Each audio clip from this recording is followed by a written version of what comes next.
হায় বিধাতা, আমার কপালটা এত খারাপ। আমার শাশুড়ি আর আমার স্বামীও আমাকে দেখতে পায় না। আমার তো বেঁচে থাকার চেয়ে মরে যাওয়াই অনেক ভালো হবে। লতিফের মেয়ের নাম ছিল অনু। অনু দেখতে ভীষণ কালো এবং খাটো ছিল। অনু খাটো এবং কালো হলেও তার মনটা ছিল ভীষণ নরম। কখনো কারোর সাথে খারাপ আচরণ করতো না সে। তা সত্ত্বেও অনুকে কেউ পছন্দ করতো না। একদিন, শোনো অনুর বাবা, অনুর তো বিয়ের বয়স হয়েছে, এবার অনুকে বিয়ে দিতে হবে। আর ও তো আমাদের মাথার বোঝা হয়ে আছে, যত তাড়াতাড়ি সম্ভব ওকে বিয়ে দিয়ে দাও। এটা তুমি কি বলছো? অনু তো আমাদেরই মেয়ে। মেয়ে না ছাই, ওকে আমার একদম সহ্য হয় না। তুমি ওর রূপ দেখেছো? কালো কুৎসিত চেহারা আর খাটো কোথাকার। তুমি তাড়াতাড়ি ওকে বাড়ি থেকে বিদায় করো, তবেই আমার শান্তি হবে। আমার মেয়েকে যে তার মাও দেখতে পায় না, এত অত্যাচারের ভিতরে তাকে আমি আর রাখতে চাই না। তার থেকে বরং আমার মেয়েকে বিয়ে দিব। ওর শ্বশুরবাড়ির লোকজন অনুকে ভালোবাসবে। তারপর অনুকে বিয়ে দেওয়ার জন্য অনুর বাবা পাত্র খুঁজতে থাকে, কিন্তু অনুকে দেখে কেউই পছন্দ করে না। এভাবেই দেখতে দেখতে অবশেষে একজন তার ছেলের বউ বানাতে রাজি হয়। এই যে দাদা, শোনেন। হ্যাঁ বলুন, কি বলবেন?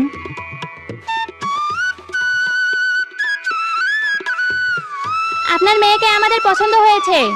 আমরা আপনার মেয়েকে ছেলের বউ বানাতে চাই, কিন্তু তার আগে আমাদের কিছু শর্ত আছে। তবে কি সত্য বলেন? আপনার মেয়ের তো কালো কুৎসিত চেহারা, তার উপর আবার খাটো। আপনার মেয়েকে কেউ এই চেহারার জন্য ঘরের বউ বানাতে চায়নি। একমাত্র আমরাই রাজি হয়েছি আমার ছেলের বউ বানাবো বলে। তবে 5 লক্ষ টাকা যৌতুক দিতে হবে। আমরা আপনার মেয়েকে সুখে রাখবো। তবে 5 লক্ষ টাকা? এত টাকা আমি কোথায় পাবো? যদি টাকা না দিতে পারেন তাহলে এই বিয়ে হবে না। না, এই বিয়ে হবে। আপনি যত তাড়াতাড়ি পারেন বিয়ের ব্যবস্থা করুন। হায় বিধাতা, আমি খাটো আর কালো বলে আমাকে কেউই পছন্দ করে না। যদিও একজন ছেলের বউ বানাতে চাইলো, তবুও 5 লক্ষ টাকা যৌতুক দিতে হবে। আমার বাবা গরিব মানুষ, এত টাকা কোথা থেকে পাবে সে? যে করেই হোক আমাকে 5 লক্ষ টাকা জোগাড় করতে হবে। আমি বরং আমার একটা জমি বিক্রি করে দেই। লতিফ 5 লক্ষ টাকা যৌতুক দিয়েই তার মেয়েকে বিয়ে দিতে রাজি হলো। তারপর আকাশের সাথে তনুর বিয়ে সম্পূর্ণ হয়। বিয়ের বেশ কিছুদিন পর একদিন, এই শোন, তুই আমার সাথে আর কথা বলবি না। অনেকদিন তোর সাথে কথা বলেছি, আজ থেকে তুই আমার আশেপাশে আর আসবি না। খাটো কালো কুৎসিত কোথাকার। আপনি আমাকে এভাবে বলছেন কেন?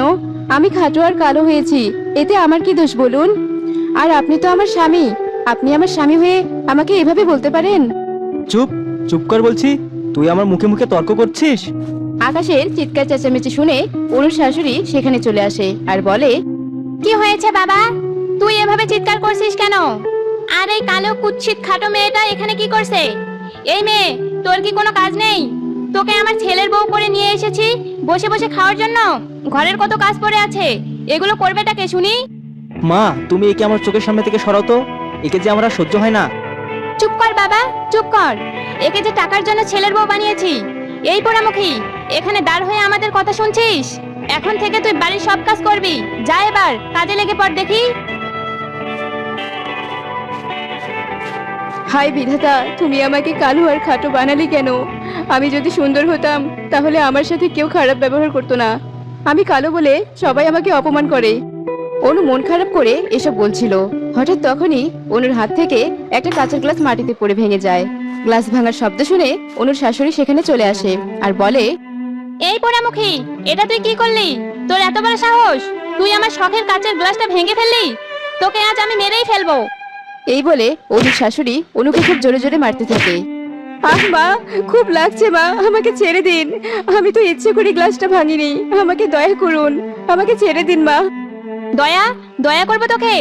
কালো খাটো ভিখারি কোথাকার, তোর আজ খাওয়া দাওয়া বন্ধ।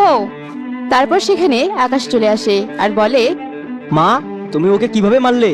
ও তো দেখছি এখনো বেঁচেই আছে। এই পোড়ামুখী, এই কাপড়গুলো পরিষ্কার করে ধুয়ে নিয়ে আয় তো দেখি।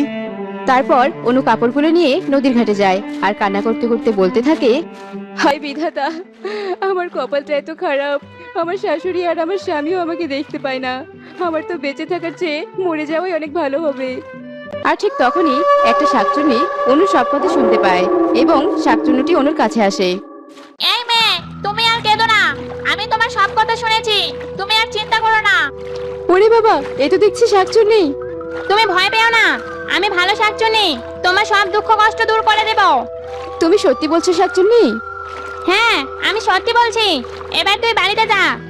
তারপর অনু তার কাপড়গুলো পরিষ্কার করে বাড়িতে চলে যায় এবং তার শাশুড়ি তার কাছে এসে বলে, এই পোড়ামুখী, এই কাপড়গুলো তো পরিষ্কার হয়নি, তুই আবার কাপড়গুলো ধুয়ে নিয়ে আয়।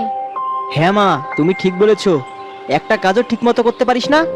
যা, তুই আমার বাড়ি থেকে বের হয়ে যা। আপনারা আমাকে এভাবে বাড়ি থেকে বের করে দিবেন না। আমি কোথায় যাব?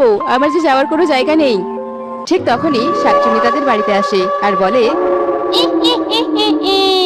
তোরা এই অসহায় মেয়েটাকে এভাবে জ্বালাচ্ছিস, দাঁড়া দেখাচ্ছি মজা তোদের।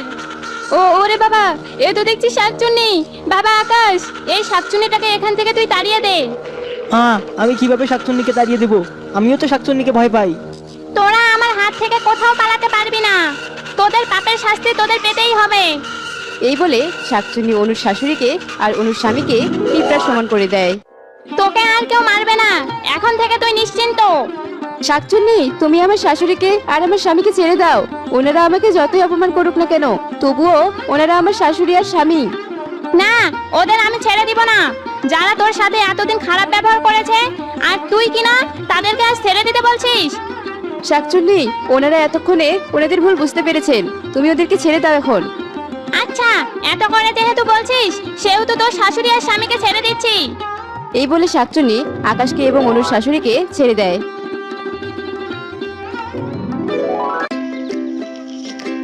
মা অনু, আমি আমার ভুল বুঝতে পেরেছি, তুই আমাকে ক্ষমা করে দে।